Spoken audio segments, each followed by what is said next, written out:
All right, Cameron Boozer balls out against Texas Tech. Let's check out his highlights, and then we'll get into how the season's going so far. It is muted or Adam Silver or whoever runs the NCAA. They're going to send me to prison. I did like to see. I liked how he played defense on that play. Moves laterally, slides the feet, stays in front, and gets the shot block at the end of the play. But on the perimeter, he has good court vision. He processes the game pretty quickly, and he is probably the best playmaker out of the top three guys. It's really what Cameron Boozer's all about, just getting in that low post area. And he has great footwork. He has great strength and great touch as well. So he has everything you need to be a good post player. Just a strong finish with the right.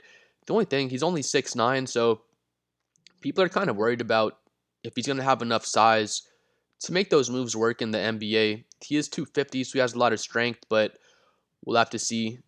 That's a great pass as well. We'll have to see if those skills are going to translate to the NBA with him being only 6'9". It's a great pass. He processes the court really quickly. If you watch this pass, his shooter doesn't even move over here. He puts his hands up, doesn't have to take one sidestep or adjust his hands or anything. The pass is just perfectly in his shooting pocket. If y'all watch in the corner, feet are already set. He didn't have to do anything other than shoot the ball right there. One more time. That's just a perfect pass. And he knocks down the three. Gets the ball from his brother. That's strong. He gets fouled on that play, but I love Cameron Boozer right there at the free throw line, right there at either one of the elbows. Really beautiful free throw stroke as well.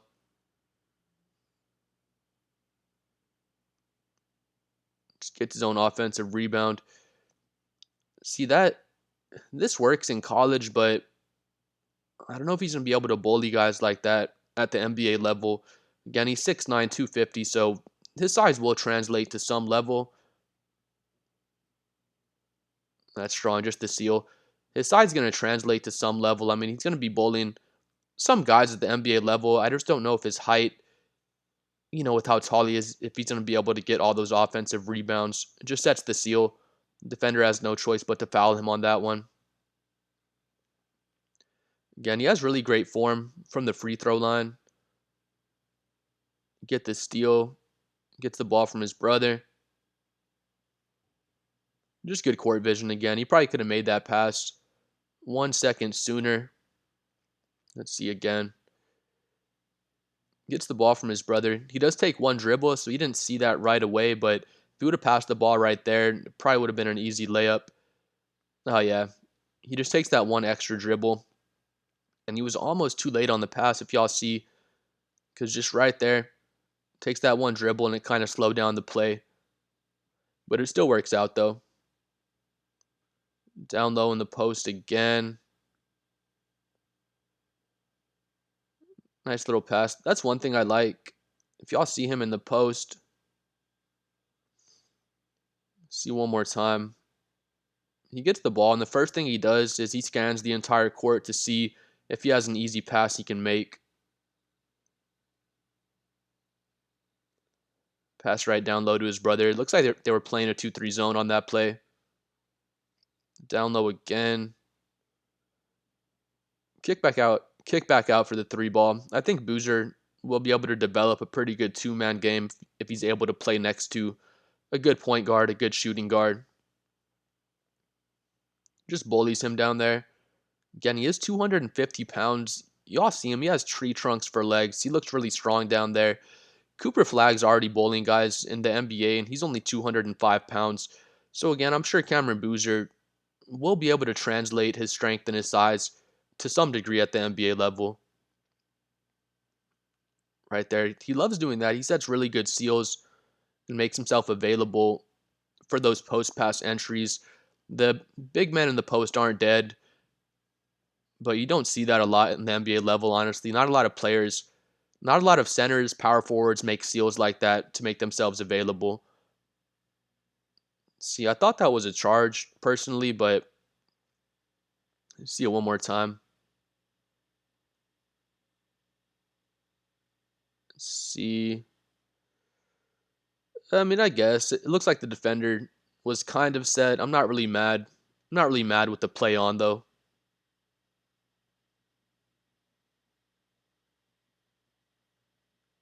Out on the perimeter, gets off the dribble, a little euro step, then finishes with the left hand. That's a nice finish. That's one thing with Boozer. People are, I don't want to say worried about it, but they're wondering if he's gonna have enough speed on the perimeter to be able to get off the dribble and get past guys on the perimeter. And then they're kind of worried about that's just a nice offensive rebound and finish.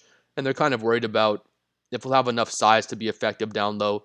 People are worried if he's like an in-between player and if he's going to be good offensive rebound and stick back. And if he's going to be, basically fast enough to blow by guys on the perimeter. And if his defender is bigger than him, if he's going to be strong enough to post him up down low. See that last one more time.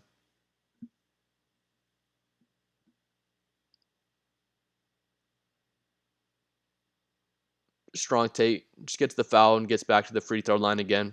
And that was the highlights for that game. But Cameron Boozer's been really effective. This is the game against Texas Tech.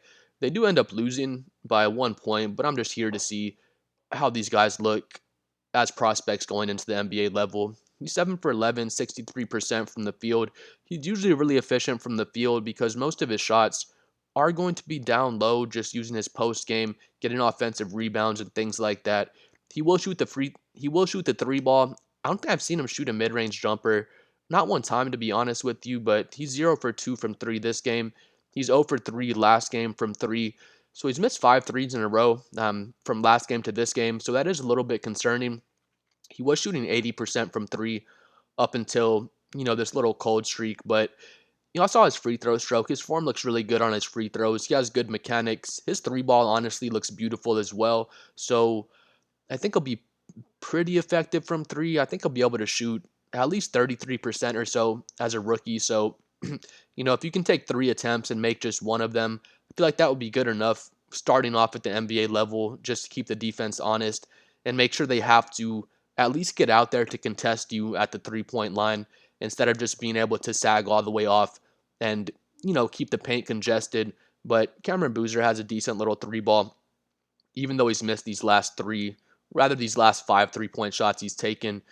He does get to the free throw line. He gets 14 free throw attempts. We saw a couple of them in the video. He's just so big and so physically imposing that once he seals you off, once he spins by you and he has a good look at the rim, you just have to foul him. That's kind of the only way that these college boys can stop him at this point. But like I was saying before, he's 6'9", he's 250, so people are wondering if he's trying to post up a defender down low and the defender's bigger than him, they're wondering if he'll have the strength to deal with those matchups, and then if he has the speed to blow by guys on the perimeter. Because I was saying earlier, he's kind of in between like a small forward and a power forward, at least at the NBA level. And I think he'll be fine coming into his rookie season. He's 250 pounds. I said earlier, Cooper Flagg's like 205, and we see Cooper Flagg playing some really physical basketball, even though he's not Cameron Boozer's size.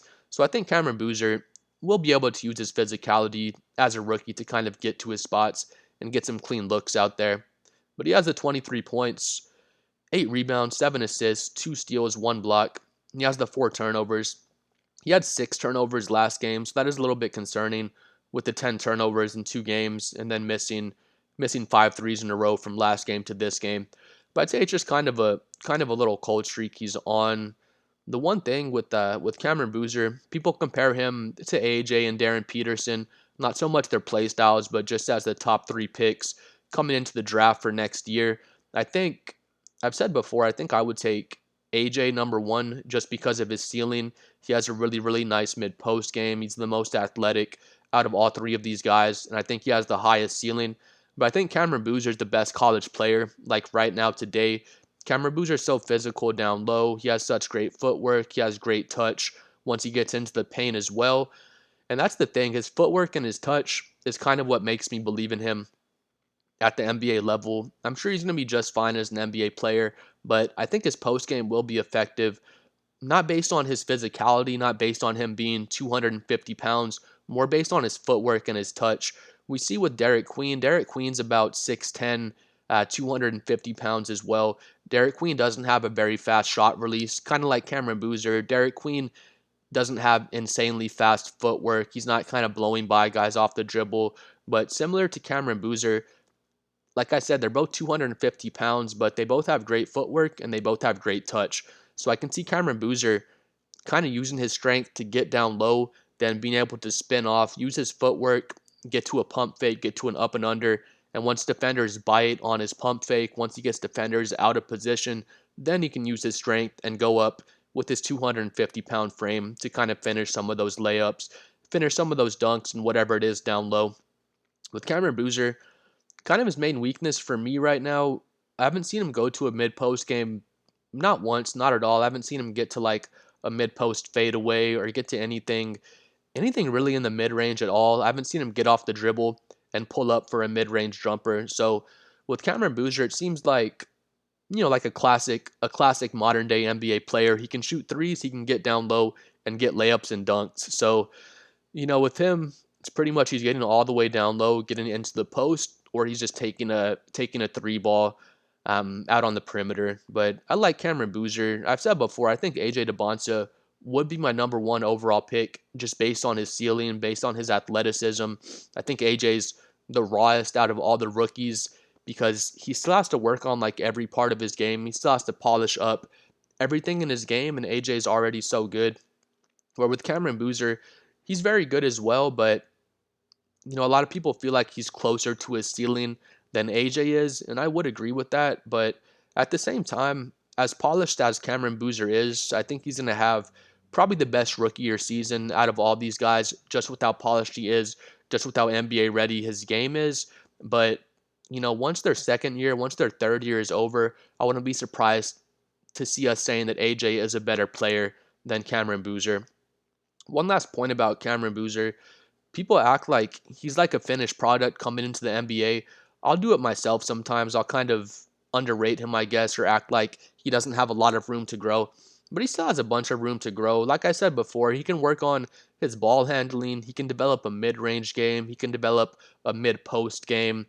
His free throws can still get better. They're not bad. He's shooting 76% so far in the season. He was at like 82%. Now he's been kind of trending down a bit. His three ball, he's shooting 33% from three right now. So kind of like what I said, if he can shoot three and make one, that'll be effective at least as a rookie at the NBA level. But his ball handling, processing the court, he looks like a good passer. Once he gets into the NBA, he's going to have to learn again how to process the game with how fast everything's going to be moving out there. But I like Cameron Boozer a lot. I think I'd have him probably number two. Whoever goes number one, I'm not going to really argue it. It just depends on what team needs what player and what player is going to fit the best on whichever team gets the number one overall pick. But Cameron Boozer's been really impressive. I think he'll be just fine at the NBA level. But personally, I'd probably take AJ number one, even though AJ is not playing against as high a level of competition as Cameron Boozer. Cameron Boozer's playing a bunch of ranked teams. Cameron Boozer's playing against a bunch of NBA draft prospects for the most part, where AJ's playing against a bunch of little church boys, just to be totally honest. So once the season gets farther along and AJ's playing against more ranked opponents, once the tournament gets going and things like that, then we'll be able to better evaluate AJ. But right now, AJ's been pretty dominant, again, playing against a bunch of choir boys and stuff like that, where Cameron Boozer's playing against NBA draft prospects and still being just as dominant against those guys. But please like and subscribe. I'm trying to hit 7 million subscribers. Let me know what you thought about Cameron Boozer, and we'll see y'all next time. Peace.